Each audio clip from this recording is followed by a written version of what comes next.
everyone. So editing Sorsha here to kind of provide a bit of a bookend situation for today's video. Firstly, this is basically a follow-up to last week before's video about wherein I talked about having had the chance to interview Linnea Gitz of uusi.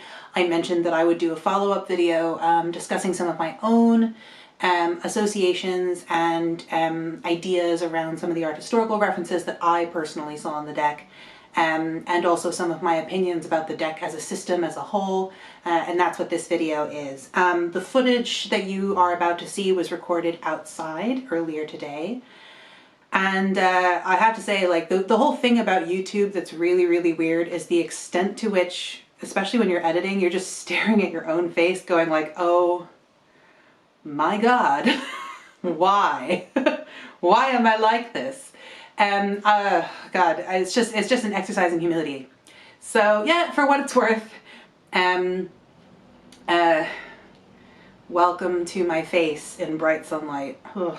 Anyway, I'll see you on the other side of that material. So hopefully the sound and everything will work. As you can tell, I'm outside and it's a beautiful day. I wasn't originally planning on filming today, but then for what it's worth in Ireland, which is usually not much, I looked at the weather forecast, and after a very, very stormy and extremely windy weekend, we have more of that supposedly coming later this week. Again, that doesn't really mean a whole lot, but I figured I might as well take advantage of the sun while I have some. So I decided I'd come outside and film for the first time. This is definitely a new thing for me to do. I don't know if you can see in the camera, but like I'm right next to a huge patch of nettles, and in my like anxiety to make sure that I was sitting somewhere where I would be like fairly secluded and hopefully on the quiet side, I nearly sat in the nettles just now. And like I'm normally a lot more careful than that. Like I can't remember almost ever being stung by nettles before, and I did technically touch one slightly, so that was you know, don't do as I'm doing. Anyway, it's okay because I'm not actually in the nettles right now, and it's not a big deal.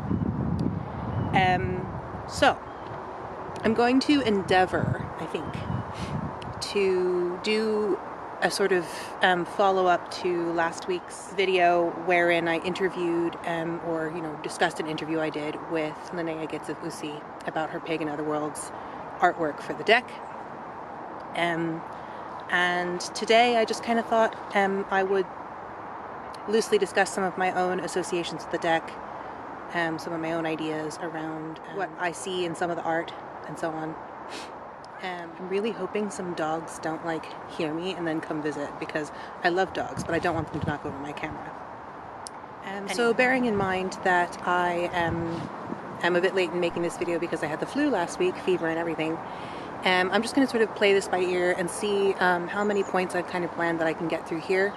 And to whatever degree I feel like doing this all in one video or partitioning it or whatever, I'll probably continue the rest of it elsewhere or at home or something like that. So, in terms of approaching this deck and talking about some of my ideas on the deck, I want to make it very clear that as with any video whatsoever on this channel, this is not meant to be instructive, it's not meant to be teaching material, and it's certainly not coming from a perspective of extreme cultural wisdom or anything like that. The vast majority of what I talk about here is based on my own just sort of personal observations and associations, and just ways in which we can ask ourselves questions to just feel like we're brainstorming creatively. That's kind of how I tend to approach things, especially on the art historical front. If you want really, really intense, useful information about like exact art historical phenomena and so on, that's what actual academics and textbooks and things are for. Viable resources. This is a tertiary resource. It's a YouTube video. So just bearing that in mind. In approaching this deck, I've mentioned in the past that it uses a lot of medieval visual language. So I'm just going to briefly mention here what I see in the Wheel of Fortune is a very distinct manuscript approach to astrological symbolism. Now, this is not something that I know a huge amount about, so what I will be doing is listing some resources in the description section on actually Renaissance astrology, some starting points, and also drawing some connections to particular manuscript pages that use this motif that you see here in the wheel, of either a full wheel or a partial semicircle filled with stars and in some cases symbols of the zodiac, but in this case just sort of the overarching nature of the sort of cosmic dome of the heavens and so on. This very distinctly reminds me of certain very specific manuscript illuminations. So I'll just sort of loosely draw that connection here. It's not something that I've had a chance to look into to any huge degree just yet. Now, one of the things that I see a lot of in this deck is, you know, the guidebook talks about things like Celtic mysticism. Obviously, it's called the Pagan Otherworlds for a reason, and one of the ways I feel that manifests, there are a bunch of ways, but one of them is that there's a lot of plant and animal symbolism. I mentioned in the previous video last week that obviously there a lot of the influence over the imagery in this deck was historical botanical illuminations and illustrations. So there's already going to be a lot of plant symbolism, for example, but I also feel that there's a very distinct association being drawn to plants, animals, and also your situation in large open spaces that come at those things from a loosely speaking Celtic informed or mystical perspective. So some examples of that are as follows. Here in the Nine of Swords, we have a swan with a golden chain connecting it to the depths of the water. This could be a riverway or the ocean. From a Celtic perspective, again, loosely speaking Celtic perspective, this is going to be, to my mind, Celtic needs to be a linguistic connection, but at any rate, from a Celtic or Irish informed perspective, the waterway, particularly if it's going to be a river, is going to be a manifestation of deity, goddess. But then we also have the golden chain on this swan, which from a sort of more 19th century famous people's personal gnosis perspective, Golden Dawn perspective, Celtic Twilight perspective, we have Yeats's association with Aengus and the swans flying about his head. And I think there's a recurring motif, although I need to double check this. I think there's a recurring motif on chains connecting swans. There's also, for example, a pair of swans that figures very prominently in the story of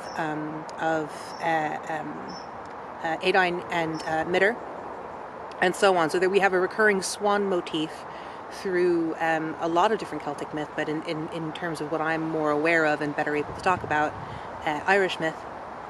But we also have recurring themes around chains linking either concepts or characters or if you want to call it this, archetypes. And the fact that this then links into the depths of the water, which you could interpret in this case as being, say, like a riverbed, a flowing kind of body of water. I think that there's a very direct link here between this sort of mythological symbol of the swan and also the sort of depths of myth and the depths of personal gnosis and exploration and knowledge of the divine.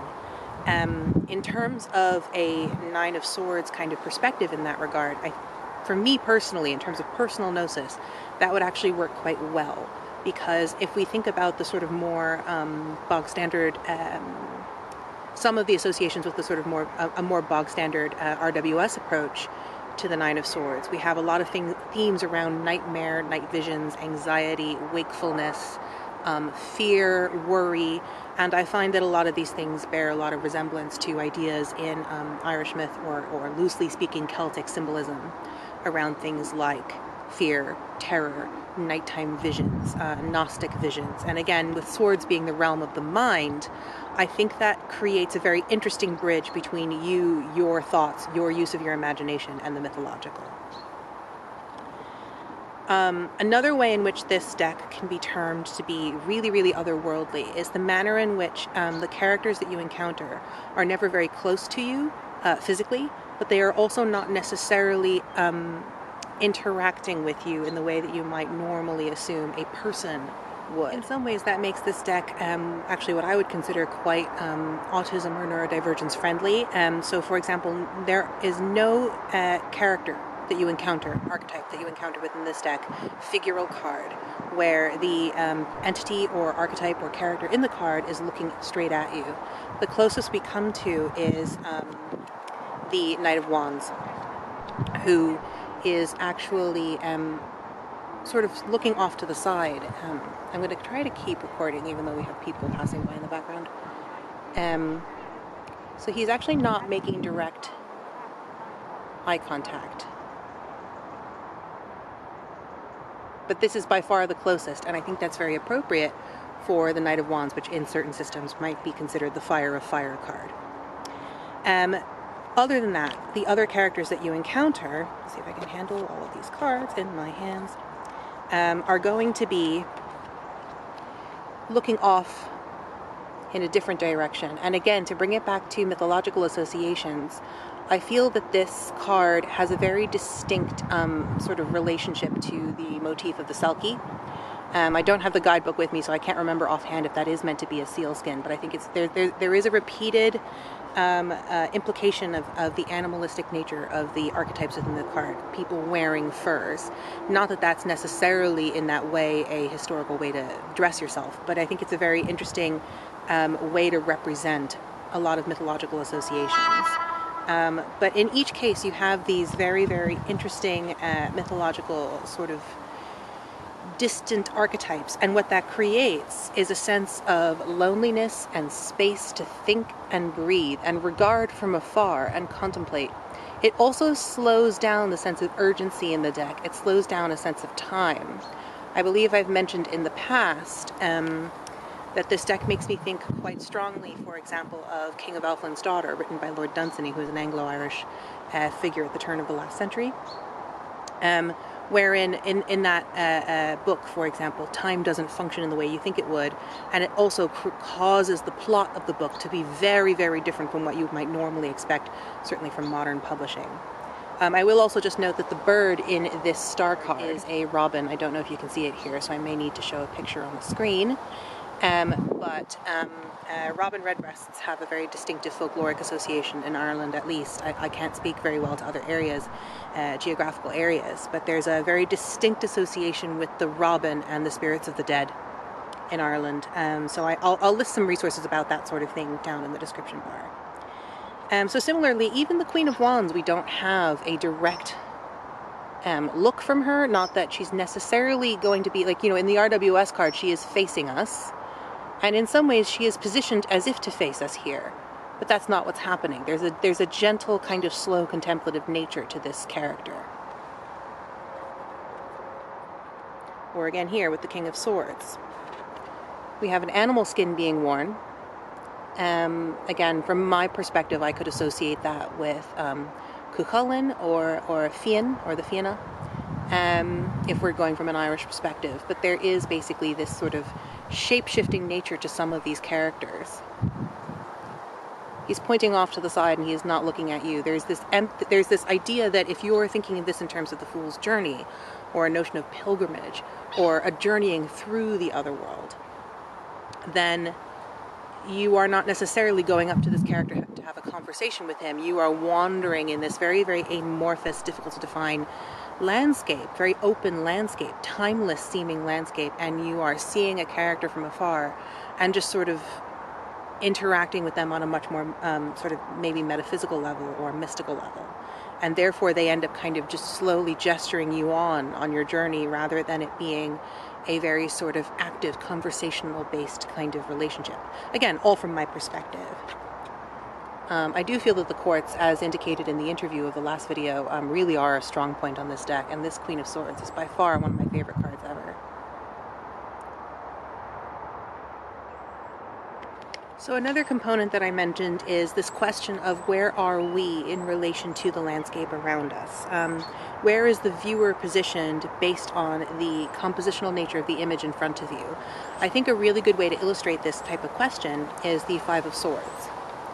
Here, your eye could be said to be roughly in line with the horizon, or maybe perhaps even slightly below it, depending on how we view the swords that are floating in the air, like a poised question yet to be answered, a sort of a hanging about this. Those swords have a vague appearance almost as if being above us, and then aided by these plants in the foreground that frame this work, as well as these swords here. What we're looking at is we're coming up to this, and if we were facing this card, the swords might be higher above us, and then we have the swords down in the ground there. And what that does is it starts to make you ask, who am I in relation to this? How have I come across this image? If I have been wandering by the sea, have I just walked up to this? Is this some kind of visual mystery that I am contemplating? Have I literally discovered 3 swords hovering in the air and 2 stuck in the ground below them? Has something recently happened? Is there a magical force at play here? And then if we then, again, relate that to the notion of imagination or the realm of concepts or strategy or thoughts, the realm of air, we can do a lot with that as a result. I also think it's really important that this takes place along the shoreline. We're at the 5, just halfway through the cycle of 10, and the shoreline, again, from a sort of Celtic mystical perspective, is a liminal space. Are you heading into the water or are you coming out? What is happening here? So here, we have the Hermit's Cave, which wasn't necessarily immediately apparent to me in this 4 of Cups when I first got the deck. But what ends up happening with this is you start to ask questions about the Hermit in relation to this 4 of Cups, the sort of cosmic 9 in relation to the sort of more mundane or daily 4, potentially. From a minor arcana perspective, is he in there or isn't he? Are you alone? Interestingly, that you are further away from this. You haven't come up to the mouth of the cave. You have just discovered that the cave exists. You are regarding it from a distance. It reminds me very distinctly of the Saint's Cave at Glendalough, which you actually have to view across the water. Again, I'll put information down in the description. So what ends up happening is that you're walking through this landscape, and what this deck does continually through providing so much aerial space or terrestrial space around you is that you are frequently seeing something from afar, or seeing a person, or regarding something from a specific angle, but in a way that allows you to toy with the meaning of the card, ask yourself questions, situate yourself in different perspectives within the card, conjure up ideas about, if you're encountering a figure, what you might like to ask them. I also see, and I think this is borne out by the discussion in the last video to a certain degree, I see a lot of Hudson River School of Art influences in this deck, sort of very sublime, expansive nature. If we think about like Asher B. Durand and you know, paintings of Yosemite Valley and things like that, I see a lot of that sort of thing. For example, very nicely encapsulated in the 9 of Cups here. Again, bearing in mind this notion of from what angle are you regarding the natural phenomena in this deck. We have the toad in the foreground to give you that sense of expansive nature beyond. But there's very much this idea of regarding things from afar, and just sort of contemplating it, watching it, viewing it, being in peace in these kinds of surroundings, just sort of slowly becoming part of the sublime. Which really does feed into this notion of otherworld, even though in many ways it's our world. And that then also begs questions about like what we do when we think of nature and othering ourselves from nature, and so on and so forth. There's a very sort of shape-shifting quality to this deck depending on how you view yourself in it and how that changes from reading to reading. I'm going to need to wrap this up soon because my legs keep falling asleep where I'm sitting. But I don't have it out at the moment, so I'll just show it on the screen. But we also have the secret card that comes in this deck. And what's so interesting about that is that it's basically borrowed from the Flammarion engraving, which, as far as I remember, again, information in the description box, is a 19th century manuscript of, it's very, very much on shaky tectonic plates because I believe it was misunderstood to be of great antiquity, except that it wasn't at all. But at any rate, I can discuss that in greater detail. That image also makes an appearance, for example, in the first Addams Family movie, on the wall of the vault, when Gomez and Fester go down there. And it's one of those things where the very nature of it being misunderstood to be antique or very old, but also being very modern and synthetic and new, but also trying to portray, again, that very sort of astrological medieval understanding of the end of the heavens, or the sort of dome of the sky, this sort of arching circular structure, which again harkens back to the Wheel of Fortune card and the way in which that's called seeker. So we don't just have the fool's journey, we literally have this notion of passing through and beyond, asking questions about what that does to us. And again, this element of sort of wandering, slightly mad or daft character, in a way that the other world, especially within the Irish context, when you return from it, inevitably, if you don't disappear there forever, you end up, there is the phrase, away with the fairies, to kind of indicate that sort of wasting quality, or the sort of waning of your ability to integrate. And I think there's a lot that can be said about the imagination and the ways in which we talk to ourselves about our mundane everyday experiences, how we do or don't value them, and how we contextualize that against the imagination or against our forays into very earthly nature, and how we develop a healthy relationship with venturing into those other worlds and then returning again, and then venturing again and then returning again. And I feel very strongly that this deck facilitates that.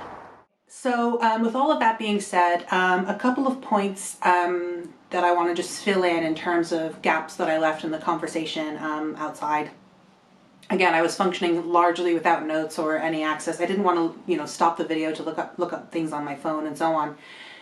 So as I kind of said several times throughout that footage, all sort of relevant things will be listed in the description, stuff about the Flammarion engraving, sort of various references to mythology, that kind of stuff. So last couple cards I want to mention before I start kind of pulling everything together and recapping, is that I forgot to mention at the time, in terms of things like animal references that kind of tie in really nicely to what we could loosely call a Celtic-inspired sort of cosmology or set of symbols.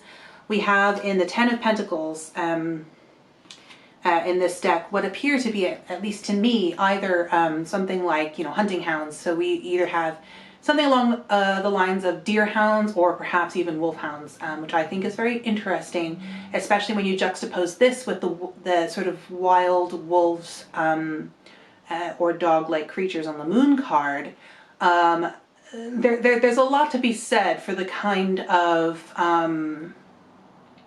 mythological associations around hounds, the heroic nature of hounds, the sort of wealth and prosperity associated with them historically. Rather like, in some ways, the Triunfo de la Luna, I suppose, where I believe Anna over at Astrology Tarot has mentioned how there are small little hints within the pip cards that kind of give you a little bit more material to work with visually, in terms of clues and directions about meaning, or suggestions about meaning, than your average or your usual Tarot de Marseille card. I would argue that as pip cards go, these give you, this sort of thing here will give you a lot more to work with if you are, drawn to pip cards, but also want the pips to kind of very much fill in and fit in with the worldview contained in the deck. And I think this is the sort of thing that does that quite well.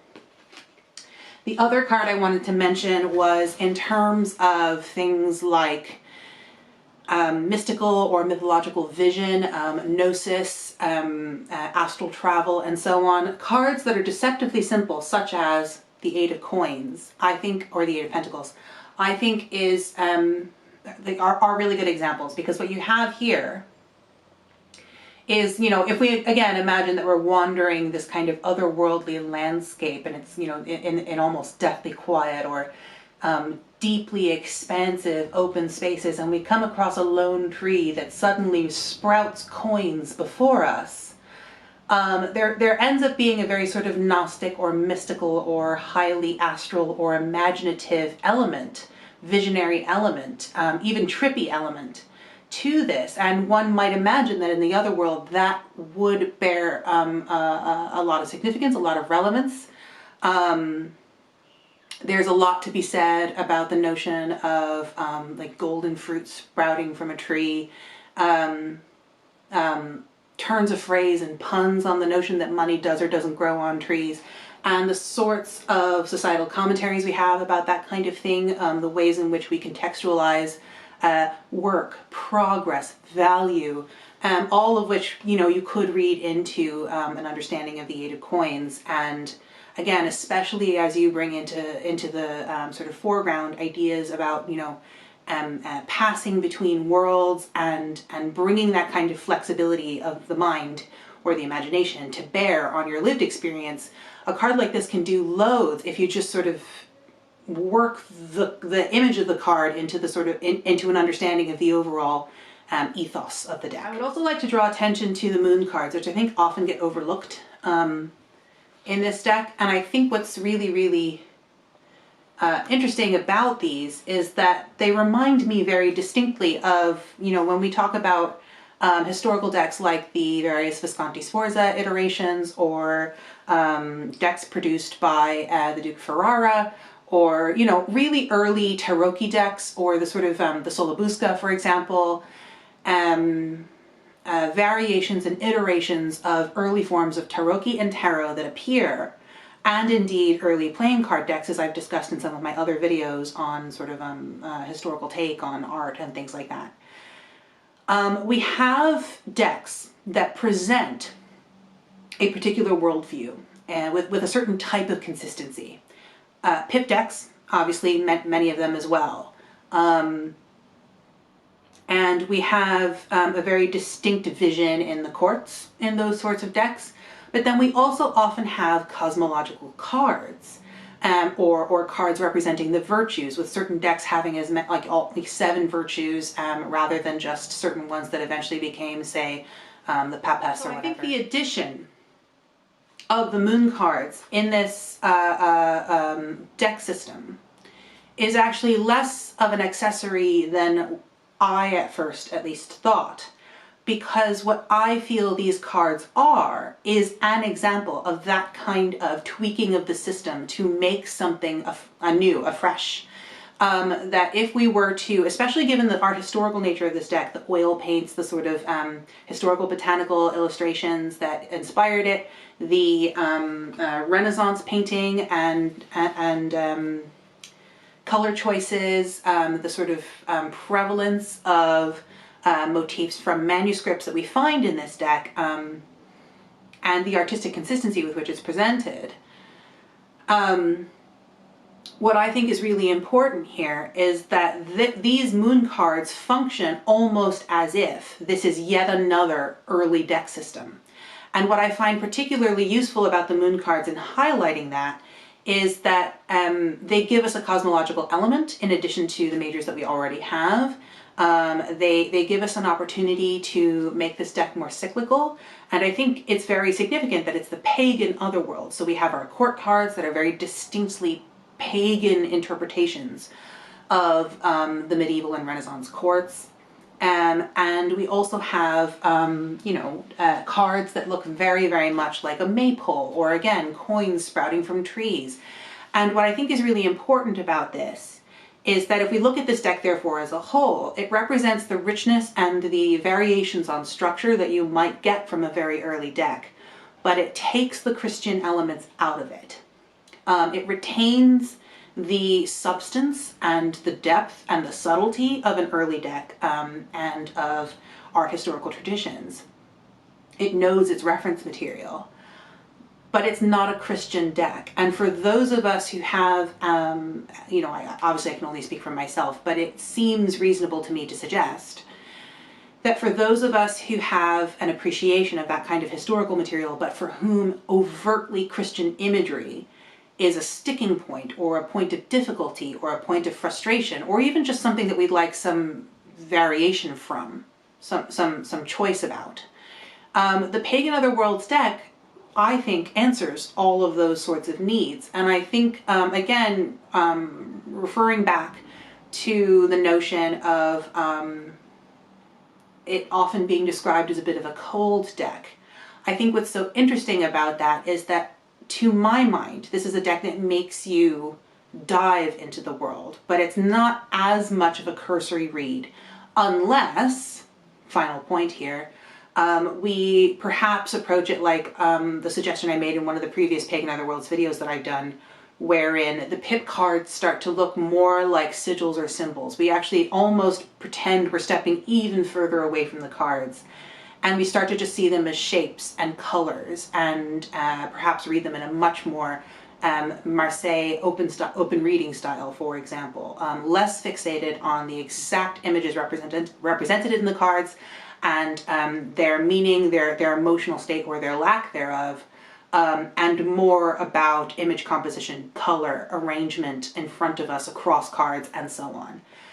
So I think I'm making this quite hackneyed, but what I'm effectively getting at is that through the process of taking many months to further explore this deck, through the very, very good fortune of being able to ask Linnea Gitz some specific questions about the deck, and then through taking that information and exploring the deck further from that point, I have found that this deck is definitely a deck that rewards effort over time, that rewards taking note of one's own personal Gnostic responses to the deck. So again, to reiterate, none of this is meant to be prescriptive. It's just an example of some of the things that we can do with a deck like this, or some of the questions that we might be able to ask ourselves about the decks, whatever decks are in front of us. So I feel very much like things are coming full circle. I do still have a lot of exploration left to do with this deck. I have a lot of ideas moving forward about what I feel this deck is going to mean to me.